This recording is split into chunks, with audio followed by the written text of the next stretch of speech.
adventurous at hilig sa pag-try ng iba't ibang food at pag-try ng iba't ibang recipe.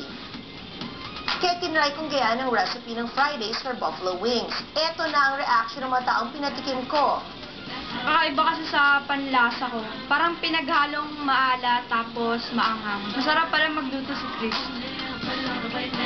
Sobrang perfect yung pagkatimpla ng luto ni Chris. Parang hindi siya maala tapos okay na okay yung pagkatimpla niya. Napakasarap. Parang mauubos ko yung buong plato. Swak na swak sa lasa. Kapa, maanghang siya. Kakaiba. Hindi ako niya lang. Manamis-tamis na maanghang.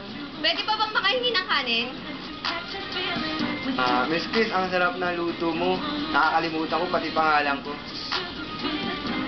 Ang galing mo talaga, Miss Chris, magluto. Sarap. Masarap. Parang masarap yung ulam. Parang mas masarap itong tinda. Sarap na mga nagmang kong buffalo wings. Ito yung pinaka-the best ng tagman ko. Okay ah. Sarap ah. Baka lang miss ko yung magluto. At syempre, pinatikim ko rin kay Chef Bruce. For me, okay siya. It's just enough bite. But, Gusto ko pa rin ng konting little bit more kasi I like it really hot. Compared to Fridays, kuha-kuha mo na.